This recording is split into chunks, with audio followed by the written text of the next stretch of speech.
नमस्कार दोस्तों, हमारी आज की इस कहानी का नाम है अभिमान।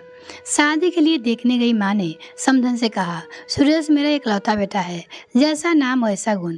जब मैं दूसरा बच्चा ना होने के लिए उदास होती तो विशाल कहते, ईश्वर ने 10 बेटे गुण दिए हमारे सुरेश में, लेकिन मेरा मन एक बेटी की चाहत में हमेशा कलपता रहा। सोचती थी बहू को ही बेटी का प्यार दूंगी। अपनी बहू को जो छवि मैंने सोची थी, सिगरा उनकी बिल्कुल विपरीत थी। उनकी माँ ने ही हंसते हुए कहा, अपने नाम के विपरीत है सिगरा। लड़के की तरह वेशभूषा, हंसना बोलना, अकड़पन भरा हुआ था उसमें। जाने सुयश को क्या दिखा इसमें। जीन्स और टी शर्ट में आकर उसने हेलो आंटी कहा। मैंने भी प्रत्युत्तर में हेलो ही कहा। तभी उनकी माँ ने बोली, आंटी का पैर छुओ बेटा। उनको असहज देखकर मैंने कह दिया, रहने दो बेटा, उसकी कोई जरूरत नहीं है। बातों से एकदम बिंदास, खिलखिलाकर हंसने वाली अपनी माँ से हर बात पे तर्क वितर्क करती सिगदा मेरे बेटे सुयश की पसंद नहीं, प्यार थी। शादी की रस्मों के बाद सिगदा हमारे घर आ गई और सुयश अपनी हनीमून मनाकर वापस भी घर आ गए थे। अगले दिन से ही दोनों को ऑफिस जाना था। सुबह की नींद मुझे बहुत प्यारी थी। सोचती थी बहू आ जाएगी तो उसके हाथ की चाय पीकर अपनी सुबह की शुरुआत करूंगी। लेकिन श्रद्धा को देखकर मैंने अपने ये सपना भुला दिया और सुबह 6 बजे का अलार्म लगाकर सो गई। पूजा की घंटियां सुन मेरी नींद खुली। अभी 6 भी नहीं बजे थे। बाहर निकल कर देखा श्रद्धा आरती की थाल लिए पूरे घर में घूम रही थी। मुझे लगा मैं सपना देख रही हूँ। तब तो पास आकर बोली, मामा प्रसाद लीजिए। फ्रेश होकर बाथरूम से निकली तो मैडम चाय के 2 कप लिए हाजिर थी। चाय पीने के बाद बोली, मामा मुझे नाश्ते में बस सैंडविच और चीला बनाना ही आता है।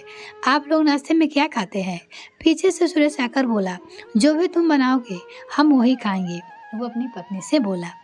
सुरेश ने मेरा हैरान चेहरा देखकर पूछा, क्या हुआ माँ, चाय पसंद नहीं आई? नहीं रे, इतनी अच्छी चाय तो खुद मैंने नहीं बनाई कभी, वो अपने बेटे से कही। फिर मैंने सिगदा से कहा, तुम्हें ऑफिस जाना है बेटा, तैयार हो जाओ, अभी मेड आ रही होगी, मैं उसके साथ मिलकर नाश्ता बना दूंगी। अपनी बहू से बोलती है, अरे नहीं मम्मा, नाश्ता तो मैं ही बनाऊंगी, फिर तो मैं पूरा दिन ऑफिस में रहूंगी तो घर पर सब आपको ही देखना पड़ेगा। सिगदा कभी कोई मौका नहीं देती थी कभी निकालने का। सारी बहुत कम पहुँचती। वो रोज हमारे पैर भी नहीं छूती। उसकी आवाज़ भी धीमी नहीं है। उसे घर के काम भी नहीं आती। रोटी तो भारत के नक्शे जैसे बनाती और जब गुस्सा आती तो उफ, पूछिए मत। वो एक आदर्श बहू की छवि से बिल्कुल जुदा है। लेकिन ये कमी दूरी हो सकती है। खुशियों को भी कभी कभी नज़र लग जाती है। सब कुछ बहुत अच्छा चल रहा था कि विशाल को हार्ट अटैक आ गया। मैं उन्हें आईसीयू के बाहर से देखकर रोती रहती। उस समय मेरी सिगा ने मुझे सास से बेटी बना दिया। मुझे अपनी बाहों में भर कर चुप कराती, जबरदस्ती अपने हाथों से खाना खिलाती।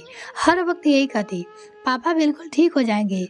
हॉस्पिटल के बिल, दवाइयों का खर्चा इस तरह से देती जैसे उसके पापा अपने पापा से इलाज हो रहा हो। सुयश और मेरे सामने मजबूत चट्टान बनी। मेरी सीधा वास्तव में बहुत कोमल थी। घर आने के बाद भी विशाल का ख्याल हम दोनों से ज़्यादा थी। अपनी नई नवेली शादी के बावजूद देर रात तक हमारे साथ बैठी रहती।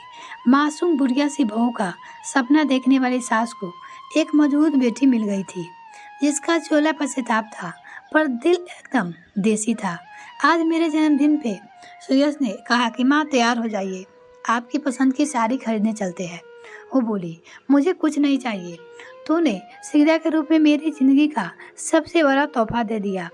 मेरी भीगी आंखें पोंछकर सुरेश ने पूछा, वैसे कहाँ है आपकी दबंग बहू, जिसने आपकी दबंगई से आपका भी दिल जीत लिया?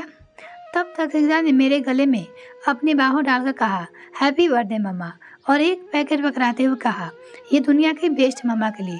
पैकेट खोलकर देखा तो उसमें कांजीवरम साड़ी थी, बिल्कुल वैसे ही जैसे मैंने हमेशा लेना चाहती थी। मेरे आश्चर्य के चेहरे को देखकर बोली, वो जब आप रेखा की तस्वीरें गूगल पे सर्च कर कर घंटी देखती तभी मुझे समझ में आ गया कि आप उनकी तस्वीरों को देखती क्या है।